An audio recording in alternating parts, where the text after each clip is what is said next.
नमस्कार दोस्तों, मैं जयप्रकाश लाइव से आपका हार्दिक स्वागत करता हूं। आज हम एक special type of equation solve करेंगे कार्डन मेथड से। तो उस स्पेशल टाइप में क्या है, उसमें हाफ तक सोल्व करते हैं तब तो कोई अंतर नहीं होता, और लेकिन आगे u और v की वैल्यू इमेजिनरी प्राप्त होती है। तो उसको समझने का प्रयास करते हैं।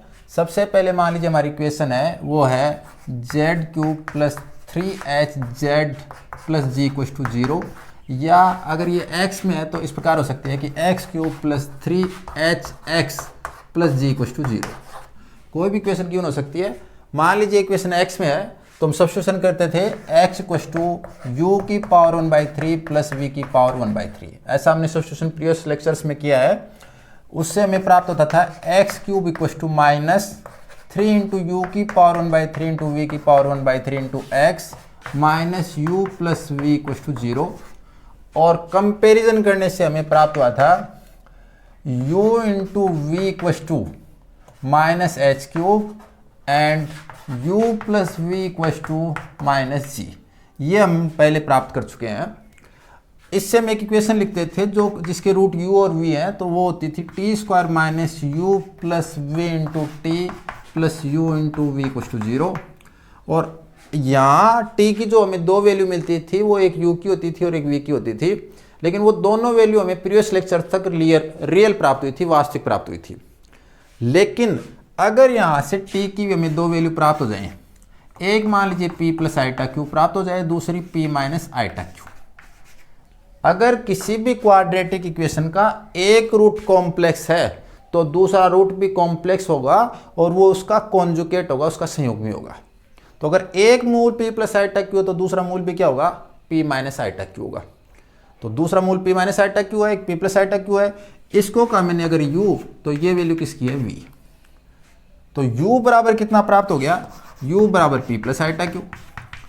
अगर मैं इसे पोलर फॉर्म में चेंज करूं तो मुझे मान लीजिए कि इक्वेशन प्राप्त होती है और वो होती है r × e⁻θ, या फिर हम ऐसे कहें कि r × cos θ + i sin θ। और इसको मैं थोड़ी इजी फॉर्म में लिखना चाहूँ तो मैं इसे ऐसे लिख सकता हूँ कि मान लीजिए u बराबर मुझे प्राप्त हो गया किसी नंबर का क्यूब। मान लीजिए 8 प्राप्त हुआ मुझे यहाँ पे, तो 8 को मैं लिख सकता हूँ 2 की क्यूब। तो ऐसा इजी नंबर फॉर्म में लिख रहे हैं, बाकी अगर इजी नंबर नहीं मिलता तो भी सोल्व हो जाएगा। तो अगर u बराबर मुझे k की क्यूब फॉर्म में प्राप्त हो गया और ये हो गया e⁻θ, या मैं लिख सकता हूं कि k³ × cos θ + i sin θ। तो u की वैल्यू इस फॉर्म में अगर मुझे प्राप्त हो गई तो v की वैल्यू है वो भी इसका कॉन्जुगेट है, ये इसका कॉन्जुगेट है। तो v की वैल्यू हम डायरेक्ट लिख सकते हैं, वो होगी k³ × e⁻⁻θ। संयुग्मी में जिस पद में भी आयटा है उसका चिन्ह विपरीत कर देंगे। तो यहाँ पे इसमें आयटा नहीं है तो इसमें कुछ चेंज नहीं करना। यहाँ पे अगर प्लस का आयटा है तो यहाँ पे माइनस का आयटा कर देंगे, अगर यहाँ माइनस का होता तो यहाँ पे प्लस का कर देते, साइन चेंज करेंगे। तो मुझे u और v की वैल्यू मिल चुकी है। अब ओमेगा और ओमेगा² की वैल्यू मैं लिख लेता हूँ। तो ओमेगा बराबर होता है -1 + i⁻√/2। ये वैल्यू ओमेगा की होती है। या फिर मैं इसे ऐसे लिखना चाहूँ तो -1/2 + i⁻√3/2। और अगर मैं और लिखना चाहूँ तो मैं इसको लिख सकता हूँ cos 120 डिग्री यानी cos 2π/3 + i sin 2π/3। तो ओमेगा की वैल्यू अगर इस प्रकार मैं लिख सकता हूँ, और या मैं ऐसे लिख सकता हूँ कि e⁻i × 2π/3। तो ये वैल्यू मुझे e की प्राप्त हो गई, ओमेगा की प्राप्त हो गई। और ओमेगा² होता है वो ओमेगा का कॉन्जुगेट होता है, इसका संयुग्मी होता है। तो अगर ये वैल्यू मुझे प्राप्त होगी तो दूसरी वैल्यू मैं लिख सकता हूँ e⁻⁻i⁻2π/3। तो ये वैल्यू होगी ओमेगा² की।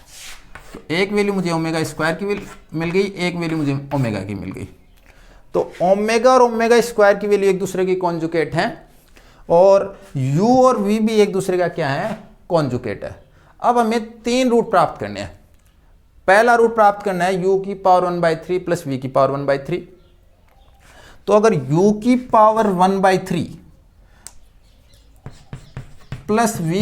v⁻⁴ अगर हम फाइंड करेंगे तो मुझे मिलेगा इसका क्यूब रूट। तो k³ e⁻⁻θ⁻⁴ और दूसरी स्टेप तो हमेशा पहली स्टेप का कॉन्जुगेट चलेगी, तो यहाँ होगा के क्यूब इंटू ई की पावर माइनस आइटा की होल पावर 1/3। अगर ये पावर हम अप्लाई करेंगे तो मुझे मिलेगा के इंटू ई की power iota theta upon 3 plus यहाँ पे के इंटू ई की power minus iota theta upon 3। आप इस फॉर्म में भी लिख सकते हैं, तब द माइवर पर मैं यूज में लेनी पड़ेगी।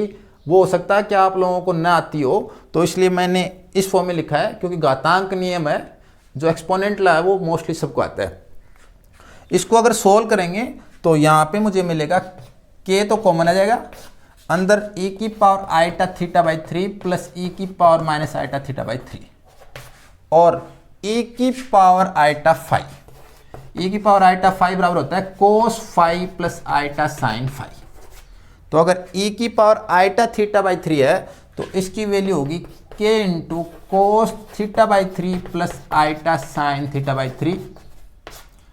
और जो दूसरी वैल्यू है वो इसका कॉन्जुगेट है, तो जहां प्लस आइटा है वहां पे आ जाएगा माइनस आइटा, तो cos theta by 3 minus iota sine theta by 3। तो वैल्यू रख के मैंने कैंसिल किया, तो ये आइटा की टर्म इस आइटा की टर्म से क्या हो गई, कैंसिल हो गई। और जो सोल्व करने पर हमारा जो इसकी वैल्यू प्राप्त हुई है वो वैल्यू प्राप्त हुई है 2 इंटू कोस 2 इंटू के हो रहा है बार, तो 2 इंटू के कोस थीटा बाई 3। तो ये वैल्यू मुझे इसकी प्राप्त होगी। तो एक रूट मुझे प्राप्त हो गया, दूसरा रूट और प्राप्त करते हैं। उस रूट को प्राप्त करने के बाद में क्या वही रूट इससे भी प्राप्त किया जा सकता है, वो भी देखेंगे। तो ये स्टेप मैंने यहाँ पे लिखी है, इस स्टेप से ये स्टेप। तो मेरा उद्देश्य ये है कि मैं एक वैल्यू से ही तीनों रूट प्राप्त कर लूँ, मेरे को 3 बार वैल्यू सोल्व नहीं करनी पड़े। तो यहाँ पे तो मैं आपको बेसिक बता रहा हूँ, इसलिए तीनों वैल्यू सोल्व करके बता रहा हूँ कि इनसे ये आंसर आएगा। और लेकिन एग्जाम में हमें शॉर्टेस्ट टाइम में, क्यों हम ज़्यादा टाइम वेस्ट करें, तो हम शॉर्टेस्ट टाइम में क्वेश्चन करना चाहते हैं। तो हम इस बार 3 बार ऐसे फॉर्मूले अप्लाई करके ना सोल्व करके एक बार में ही हम तीनों आंसर प्राप्त करना चाहते हैं। तो हम क्या करेंगे, इस मेथड को जनरलाइज करेंगे। और जनरलाइज करने के लिए क्या करेंगे, ये जो घातांक नियम है वो अप्लाई करने से पहले मैं यहाँ पे थीटा में 2n पाई ऐड करूंगा। तो 2n पाई ऐड करने से क्या आंसर आएगा वो हम देखेंगे, लेकिन पहले हम सोल्व करेंगे ओमेगा इंटू यू की power 1/3 plus omega square into v की पावर 1/3। ओमेगा इंटू यू की power 1/3 plus omega square into u v की पावर 1/3। तो ओमेगा की वैल्यू है वो है ई की पावर आइटा 2π/3 इंटू में यू की पावर 1/3 की वैल्यू हमने सोल्व किया के इंटू ई की पावर आइटा थीटा बाई 3। तो जैसे ही पावर 1/3 करेंगे तो के क्यूब से के में कन्वर्ट हो जाएगा, और यहाँ पे पावर 1/3 करेंगे तो ई की power iota theta by 3 plus omega square की वैल्यू इसका कॉन्जुगेट प्राप्त हो जाएगी, तो ई की पावर माइनस आइटा 2π/3 और इनटू में यानी इसका कॉन्जुगेट ये होगा और इसका कॉन्जुगेट हमें ये प्राप्त होगा, तो के इंटू ई की power minus iota theta by 3। दोनों जो टर्म्स हैं उनसे के कॉमन आ जाएगा। के कॉमन आने के बाद में ई की power iota 2π/3 plus theta by 3 और प्लस दूसरी टर्म वो इसी का कॉन्जुगेट है, तो ई की power minus 2π/3 plus theta by 3। तो अगर हमें एक टर्म मिलती है तो दूसरा उसका कॉन्जुगेट से हम डायरेक्ट लिख सकते हैं। सोल्व करेंगे तो k into cos 2π/3 plus theta by 3 plus iota sine 2π/3 plus theta by 3 plus यहाँ पे सोल्व करेंगे तो इसका कॉन्जुगेट लिखना है, तो cos 2π/3 plus theta by 3 conjugate लिखेंगे तो माइनस का iota sine 2π/3 plus theta by 3। ये वैल्यू हमने सोल्व कर ली। सोल्व करने पर इसका कॉन्जुगेट है ये आपस में कैंसिल हो जाएंगे और ये डबल हो जाएंगे, तो मुझे मिला यहाँ पे 2 इंटू के कोस 2π/3 प्लस थीटा बाई 3। तो मैंने नोट किया कि जो पहला जो सॉल्यूशन था उस सॉल्यूशन में अगर 2π/3 ऐड कर देते हैं एंगल में तो हमारा जो दूसरा सॉल्यूशन मिल जाता है, और जो हमारा तीसरा सॉल्यूशन है ओमेगा स्क्वायर इंटू यू की power 1/3 plus omega into v की पावर 1/3, वो अगर प्राप्त करेंगे तो उसमें 2π/3 और ऐड करना पड़ेगा, तो वो हमें मिलेगा 2k इंटू कोस 4π/3 प्लस θ/3। तो ये तीनों जो सॉल्यूशन मिले हैं फर्स्ट, सेकंड और थर्ड, वो हम अलग अलग न प्राप्त करके एक ही फॉर्मूले से जनरलाइज करके प्राप्त करना चाह रहे हैं। तो जनरलाइज करने के लिए क्या करना पड़ेगा, जब हम u की पावर 1/3 और v की पावर 1/3 सोल्व कर रहे थे, तो वो था u की पावर 1/3 प्लस u की पावर 1/3 प्लस v की पावर 1/3। जब हम सोल्व कर रहे थे तो हमें मिला था k क्यूब e की पावर आइटा थीटा की power 1/3 plus k cube e की पावर माइनस आइटा थीटा की पावर 1/3। और अगर मैं यहाँ पे जनरल वैल्यू लिख देता हूँ तो मुझे इसी से ही तीनों मान प्राप्त हो जाएंगे। तो जनरल वैल्यू के लिए मुझे क्या करना है, मुझे थीटा में 2nπ ऐड करना है। तो चाहे आप e की पावर आइटा फॉर्म में हो, चाहे कोस और साइन की फॉर्म में हो, मैं 2π 4π 6π ऐड करना चाहता हूं, या जनरल कहें तो 2nπ ऐड करना चाह रहा हूं। तो अगर मैं इस वैल्यू में 2nπ ऐड कर दूं तो k क्यूब e की power iota 2nπ theta plus k यहाँ पे होल पावर 1/3 और यहाँ पे सेकेंड टर्म है वो इसका कॉन्जुगेट है, तो e की k क्यूब इंटू e की power minus iota 2nπ theta की होल पावर 1/3।